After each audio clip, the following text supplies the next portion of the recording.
Medtem lahko povem, da jaz bom res predstavila primer iz prakse, našega vsakdana, tako, in kako smo se s tem torej soočili z uvajanjem oziroma vključitvijo v ta projekt in tudi nekaj primerov dobre prakse iz lanskega leta.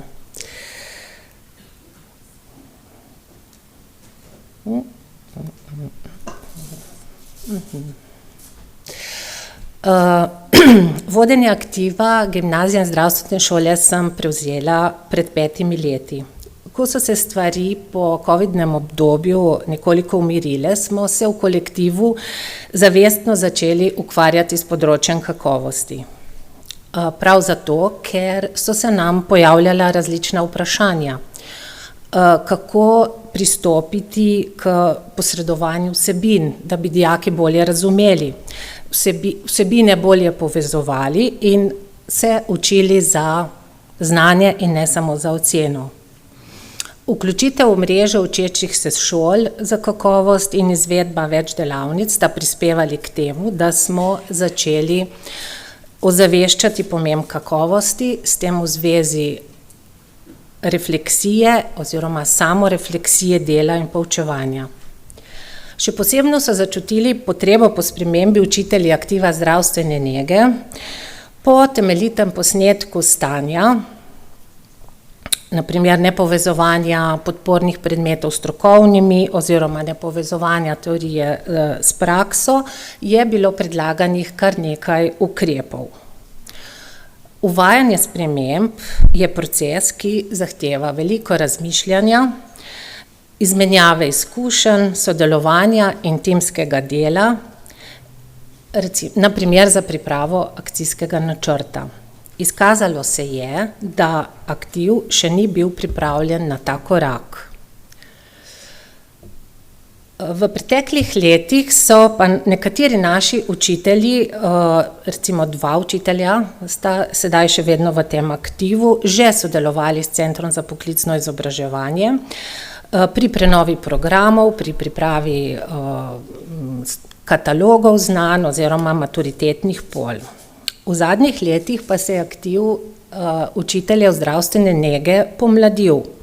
Mladi in manj izkušeni učitelji so v obdobju uvajanja se bolj posvečajo sami sebi in imajo manj uvida v širše področje. Seveda zato imajo pa tudi prednosti, lažje se prilagajajo novim smernicam, spremembam in so tudi bolj ročni z IKT tehnologijo.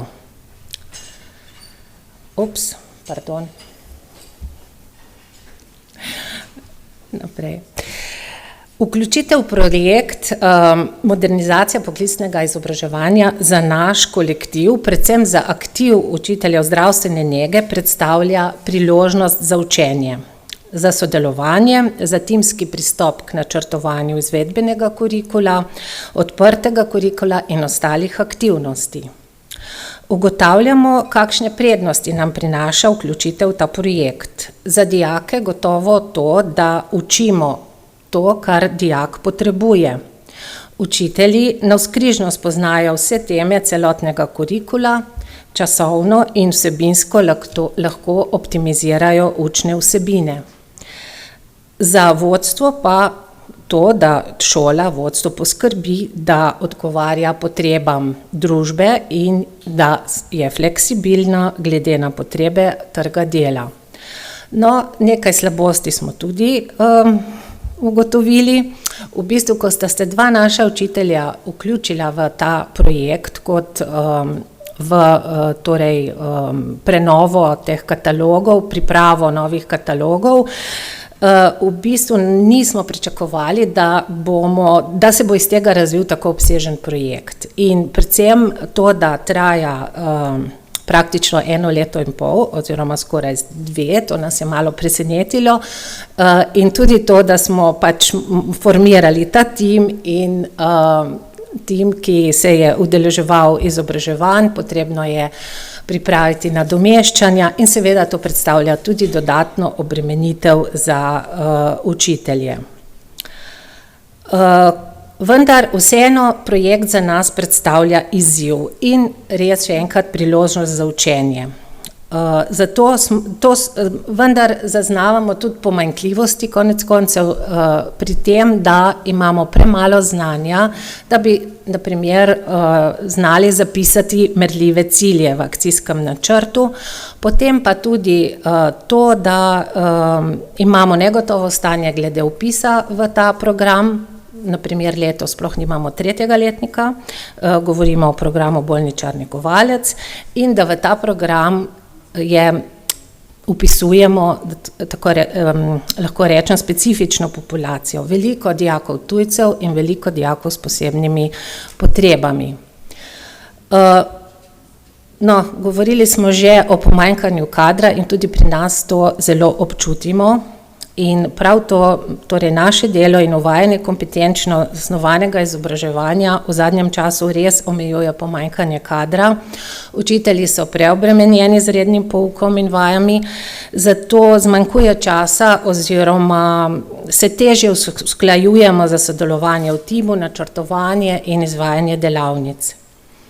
Poučevanje v razredu, kjer je tudi tretjina dijakov tujcev, ki ne razume oziroma ne govori ali slabo razume, slabo govori slovenščino, je še toliko večji izziv in zahteva res ogromno prilagoditev. Zavedamo se, da dijake, ki se šolajo v tem programu, naš zdravstveni sistem zelo potrebuje. Trudimo se, da jih obdržimo pri nas in na naši šoli in da jih čim več uspešno zaključi izobraževanje. Seveda v zvezi s tem že več let razmišljamo o tem, kako bi moral biti sistem integracije dijakov tujcev, kako bi morali ta sistem integracije tujcev spremeniti, posebno za tiste, ki prihajajo v srednjo šolo. Kot že rečeno, nam vključitev v ta projekt pomeni predvsem priložnost za učenje in timsko delo. Že pred časom smo zaznali potrebo in pričeli z medpredmetnim sodelovanjem in kompetenčno zasnovanjem poučevanjem, ki se je v zadnjem letu to še okrepilo. Recimo imamo dober primer medpredmetnega, mogoče lahko rečemo tudi kompetenčno usmerjenega učenja, predmet v odprtem kurikulu. Imenovali smo ga komunikacija v praksi. In prav tega se dijaki učijo, še posebno tisti, ki slovenščine še ne govorijo. Učijo se osnovne komunikacije, ki jo potrebujejo pri izvajanju praktičnega pouka v domu za ostarele. Druge primere dobre naše prakse bom povedala kasneje. Seveda pa timsko delo prinaša in sodelovanje, prinese tudi boljše razpoloženje v aktivu in seveda tudi nek nov zagon za nadaljnje delo. Kako je potekal proces dela z učitelji, ko smo se vključili?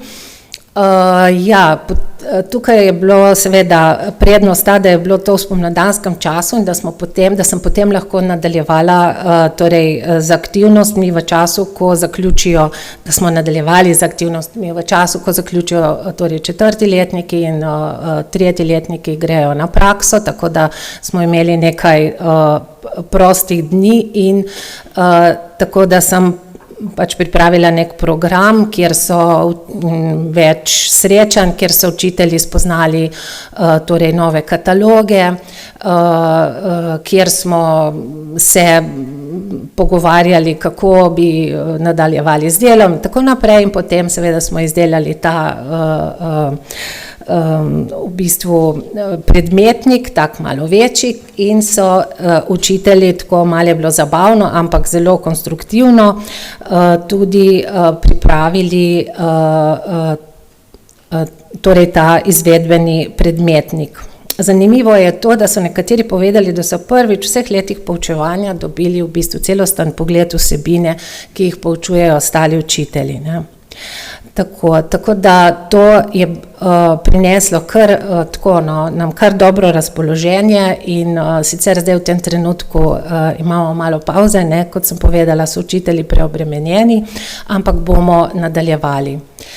Zdaj, to je en primer iz naše prakse, torej to prosojnico je pripravil učitelj, ki poučuje somatologijo. Somatologija bo po novih katalogih v samostojen modul.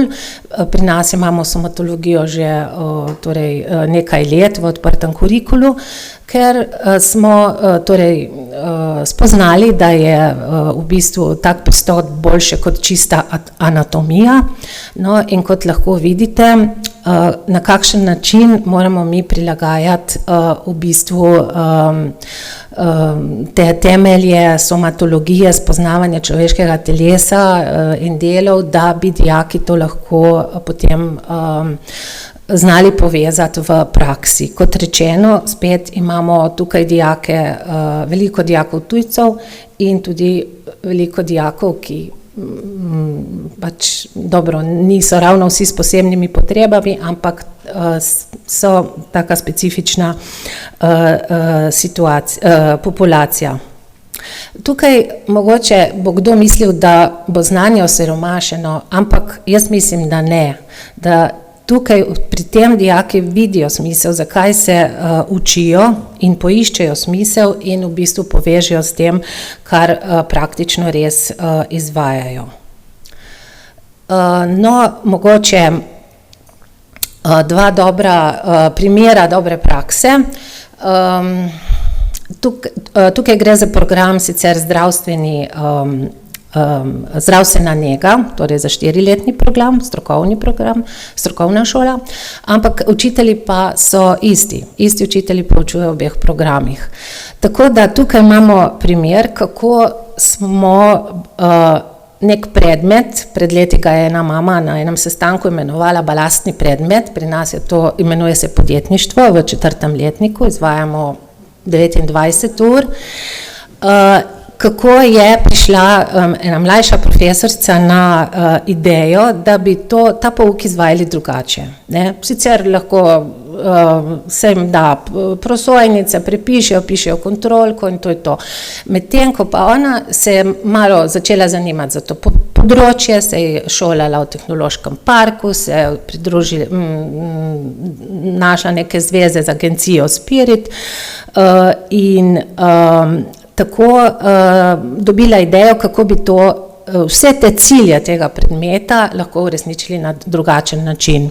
In to je tako, da je v bistvu zastavila sodelovalno delo oziroma timsko delo, dijaki so delali po skupinah in razvijali ideje. Seveda nekaj praktičnih napotkov oziroma nekaj teoretičnih osnov so morali dobiti, ampak v glavnem so začeli in iz tega se je razvilo res, mislim, ena čudovita zgodba.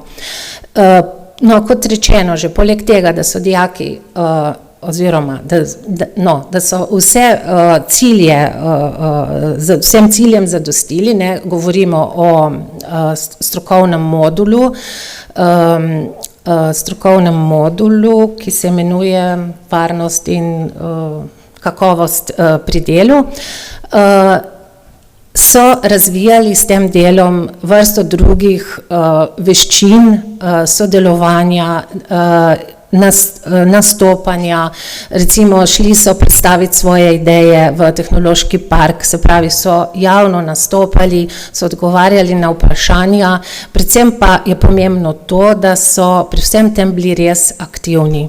Normalno je, tako kot povsod, da ne morejo biti vsi v skupini enako aktivni, ampak velika večina pa jih je bila in to je res bilo, mislim, res uspeh, no. Jaz sem seveda tudi šla na hospitacije, no, v nadaljevanju si bomo pogledali dva posnetka teh poslovnih idej, oziroma 3, no, ki so jih razvili naši dijaki. Na koncu jih profesorica prijavi na tekmovanje Mladi podjetnik, kjer ponovno tudi tam dobijo priložnost nastopanja torej, če je kdo bil na teh tekmovanjih, veste, da to je treba v 2-minutni govor povzeti celotno idejo, prepričati, da to idejo sprejmejo oziroma da je dobra in na tak način so naredili tudi tak hiter video posnetek. No, kot rečeno, v letošnjem letu so dijakinje dosegle prvo mesto na tem državnem tekmovanju Mladi podjetnik. Idejo pa so dobile, torej ideja ima naslov Zvonko, ko so opravljale praktično izobraževanje pri delodajalcu v tujini na Norveškem. Tako da si pogledamo, ste kar vi, ta Zvonko.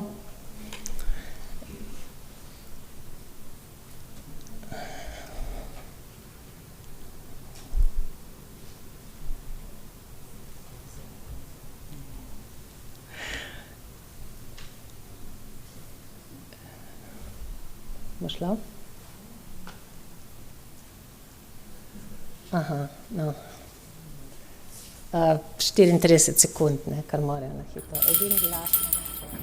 Smo Eva, Ajla in Kaja, dijakinje Srednje zdravstvene šole Nova Gorica. Pri predmetu podjetništvo smo ustanovile podjetje Zvonko, katerega produkt je nadgrajena klicna naprava za socialno-varstvene ustanove. Naprava omogoča komunikacijo med uporabnikom in zdravstvenim osebjem na daljavo ter prikazuje obvestila o klicih na računalniku. Ja, prosim. Bi lahko dobila majster izdelovnic? Takoj.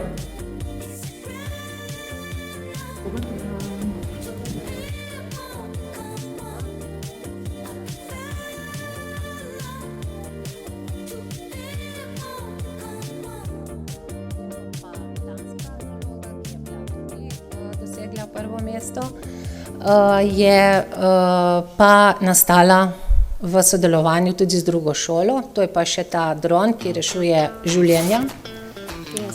Pozdravljeni, smo Rene, Aljaž, Lina in Dana in smo dijaki 4. letnika zdravstvene šole. Skupaj smo združili naše znanje iz zdravstvene stroke, da bi razvili rešitev, ki pomaga v kritičnih trenutkih. Predstavljamo vam Drona ED.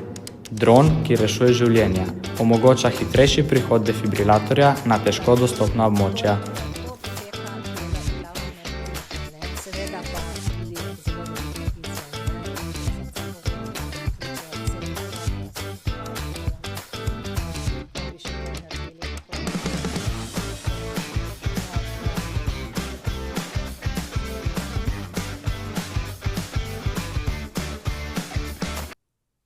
Naslednji.